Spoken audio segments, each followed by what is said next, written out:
Hey, welcome back to Spirit Music Meetups. Mike Burris here. We're looking at this really wonderful series of charts under notation, under binary rhythms, and there's one just like this for ternary, triplet-based rhythms. These are for straight time. This is, books that I have, a few examples of rhythms, and they have some examples of reading, and that's good. A whole bunch of different rhythms that you can read, and it'll help you with your reading. So there's good books for all that.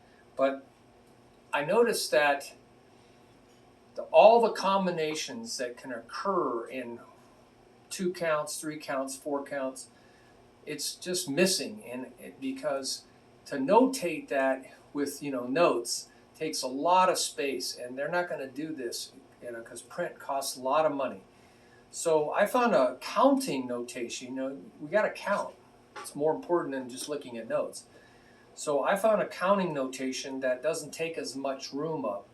And so I have all those documents for 2/4, 3/4, 4/4, every single combination, and they're in 5/4 time, 6/4, and 7/4. They're vast, and it goes way beyond any books. So I use them extensively to train my left hand while I'm playing beats, my foot while I'm playing beats, because these are every possible rhythm, every possible way to count in those different meters. So I can use those for right hand patterns, but generally left hand patterns and bass drum patterns, and sometimes I split it up. Like whatever happens in 2 counts in the first half of the measure, I'll play on the snare drum. The second half of the measure, I'll say in the bass drum. So that's call and response, call and response. Or do whatever's in count 1, whatever the counting's in count 1, I'll do with the left hand and count the second beat in my bass drum. Whatever's in third, put it in the fourth. So I like that call and response, call and response. But there's other ways to do call and response. And so we talk about that as well. So drummers can play this for, you can just play these rhythms, 1 and a 2 and 1. All the stuff that happens in a measure of time, you can just play those counts and expand, play every possibility just for snare drum parts. So it really helps you count and exhaust all the rhythms that occur in a measure. So that's very good. You can use the same things as drum fills. So you can play a beat 1 and 2 and 4 and then read the line that's in the chart, right? The rhythm line, and make that a fill. Da da ba da da da da da. So you can play the snare on count 1, count 2 is whatever happens in the 2 slot. You can see the slots, and whatever happens in the 3 slot on the medium tom, and then finally on the low tom. So you got, that works really well in fills. But you can do it all in a snare drum and then go back into your time beat.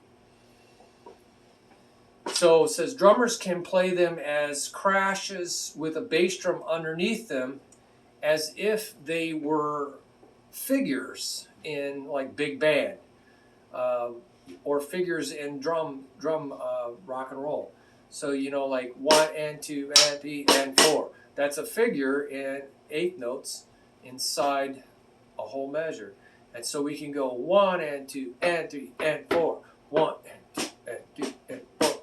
Da. So you can use these rhythms that I have in these charts as figures, crashes and a bass, or snare drum and a bass together. 1 and 2 and 3 and 4 and 1 and 3 and 4. So you can use those rhythms for figures. Those are big crashes. And of course you can fill into those figures. So those can be the main notes, and then you can add your own, into those figures. Just ad lib whatever you want. Those are called setup fills. Drummers can play them as accents with one hand as rim shots or rim clicks. Rim shots, down, down here, or you can do rim clicks. That could actually be the rhythm. 1 and 2 and 4. Those could actually be the rhythms in those charts. Or 1 and 2 and 3 and 4 and 1. That could be the rhythm in the chart, and you're filling in around it. 1 and 2 and 3 and 4 and 1. So you can read these rhythms in many different ways, or you can add them as crashes, timekeeper, 1 and so you can plus a bass. We're filling in on the other subdivisions on the snare softly as ghost notes, or more loudly all around the toms. In other words, you could go 1 and 2 and 3. See, I'm filling in 1 and 2 and 3 and 4 and 1. 1 and 2 and 3 and 4 and 1. And I'm putting the bass drum under that right hand and filling in around it. I can fill in around the toms. I can just go around the toms with that left hand, or come in and out of the toms, or in and out of the snare drum, hitting crashes with that bass. So this is really helpful because they're just rhythms. Drummers can keep 1 or to 2 or 3 limbs playing as a steady ostinato, and you can view the rhythms that are in the chart as the melody line. And we talked about that in melody versus ostinato. Go check that link out, and we did a video on that. 1 and 2 and 3 and 4 and... So now I'm playing the melody out of the chart down here on the bass drum. That's really something. Now drummers can also play one measure, whatever it is, as call or a question with one limb, like the snare, we talked about that, and then the other measure as a response on the bass drum, for instance. We talked about that. 1 and 2 and 3 and 4 and 1.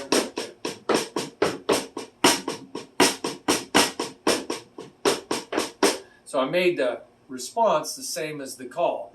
But you could actually read line after line of these rhythms. One line, left hand, the next line, bass drum. But we talked about half of a measure, whatever's in the first half of the measure on the left hand, second half of the measure on the bass drum. You can switch it around, or you can go beat by beat, call, response, call, response. And so that's what is mentioned in the next two things. Drummers can play, call, response. Yeah, so we talked about all this. So this is how I would play this. And beats, fills, you can play a regular beat, 1 and 2 and 3 and you can be keeping time. And inside the beat, don't change where your hands are. Don't change the right hand, but change the left hand. And that adds variety to the beat, right? And the left hand is 1 and 2 and 3, and so instead of 2 and 4, you're going to read whatever the melody is on the chart. And 4 and 1, 2 and 4 and back to the beat.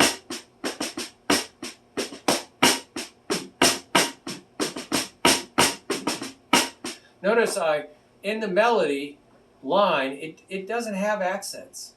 So what do you want to do as an accent? Sky's the limit. But I like to accent the main 2 and 4 if there is a 2 and 4 in there, or the 1 or 2 or 3, 4 if that's even in there. And you can accent anything you want. Generally, whatever lines up with this is important. E's and uhs. Anything that's between the timekeeper is not very important. Generally, you don't make those loud. But if it's all by itself, it might be there for a reason, all by itself. And you might want to really accent. And 2 and 3 and 2 and 4 and 1 and 2 and 3 and 2 and. So try different accents to get different effects. There's rules I kind of go by, but I don't want to get into that right now. We'll do videos about that. So these are really powerful documents for start out slow. Go with the 2/4 meter because it's so much simpler, and build your confidence in that, and then move on to 3/4, and gets really complicated as you go further in. And you might want to read how to apply these charts, to really get the hang of this. There's every combination.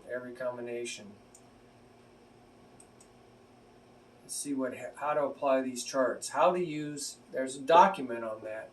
So click on that. That's under the 4/4 table. So that'll even give you some more ideas, actual examples of how to use the counting charts. That's really nice. I did that a long time ago. So many. You can make these buzz. Yeah, I didn't even talk about that. These counts that are in the charts, they can be buzzes.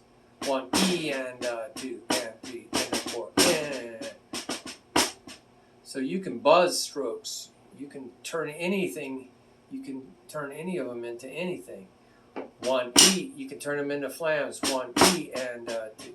1 E and 2 E and. You can turn all those counts into flams and drags. 1 E and 2 E and 3 and 4. So anything you see in a chart can be turned into any kind of counting. You can make them accents. Oh boy, yeah, that's right. You could go 1 and 2 and 3 and 4 and 1 and 2 and 3 and 4 and 1. So all the counts are just accents on top of eighth notes, or on top of 16ths, or anything. 1 E and 2 E and 1 E and 2 E and 2 E and 2 E and. That's actually what is in the chart, just as accents. Everything else is just going like that. Or you could do.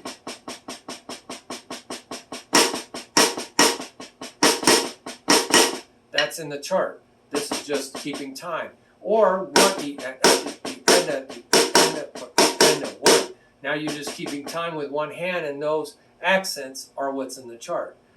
It's this amazing thing. 1 E, 2 E, 1 E, 2 E. So that's in the swing. That's in the other ternary, because it's 3s and 6s and 9s.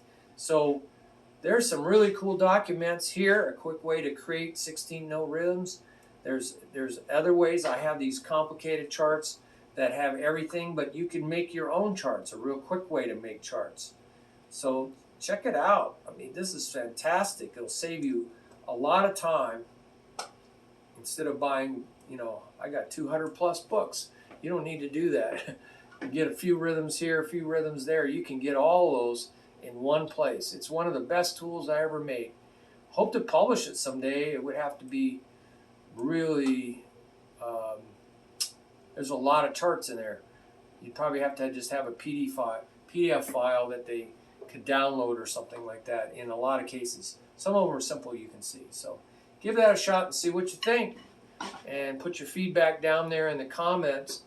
And maybe you have some other ideas or some other great resources for helping count straight, flat, binary notation rhythms. And then we'll do same sort of thing on swing, rounded, ternary, notational rhythms. So good luck, and let me know what you think. Bye.